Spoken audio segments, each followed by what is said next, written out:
Hi, day 20 1 crore 1 year challenge.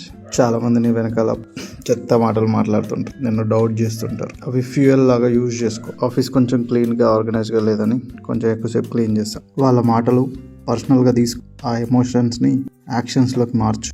పొద్దున్నే brain sharp ఉంటుందని morning 1 hour ఎలాంటి కంటెంట్ క్రియేట్ చేయాలని బ్రెయిన్ స్ట్రామ్ చేశా.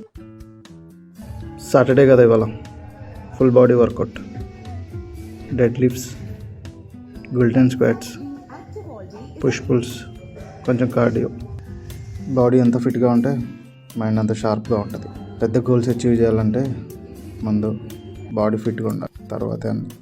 వాళ్ళ నెగిటివ్ మాటల్ని నువ్వు పాజిటివ్గా మార్చుకో. అది వాళ్ళకి ప్రూవ్ చేయడానికి కాదు, నిజం చెప్పాలంటే వాళ్ళు నీకు ఫేవర్ చేస్తున్నట్టు. ఇండైరెక్ట్గా వాళ్ళు నువ్వు కాన్ఫిడెంట్గా ఎలా ఉండాలో నేర్పిస్తున్నారు, నువ్వు బలంగా ఎలా ఉండాలో నేర్పిస్తున్నారు, నీ మీద నీకు నమ్మకం తెప్పిస్తున్నారు. బ్రేక్ఫాస్ట్లో ఎగ్ దోశ తిన్నాం. సాటర్డేస్ వస్తే ఇంకా హాలిడేస్ అనుకుంటున్నాం. టీంలో ఒక్కరే వచ్చారు ఇవాళ, ఇంకా హైర్ చేసుకుంటున్నాం. 1 crore 1 yearలో అంటే అంత ఈజీ కాదు, అలాగని కష్టం కూడా కాదు. Right mind set, right system ఉంటే పాసిబుల్ అవుతాయి. అదే బిల్డ్ చేస్తున్నాం. ఇవాళ క్లయింట్ ఎక్విజిషన్ సిస్టమ్ మీద వర్క్ చేస్తాం. కొన్ని ఇంటర్వ్యూస్ ఉంటే తీసుకున్నాను. లంచ్లో కొంచెం చికెన్, రైస్, ఉసిరికాయ పికిల్. మన ఇంట్లో చెట్టుకే పప్పడికే కాస్తే కట్ చేస్తాం. సో వాళ్ళు నిన్ను తక్కువ అంచనా వేయని, వాళ్ళు ఇచ్చిన ఆ ఫ్యూయల్ నీ రిజల్ట్స్ రావడానికి హెల్ప్ అవుతుంది. టైం వచ్చినప్పుడు నీ రిజల్ట్ చూసి వాళ్ళ మైండ్ బ్లాక్ అవుతుంది. అదే నీ సక్సెస్.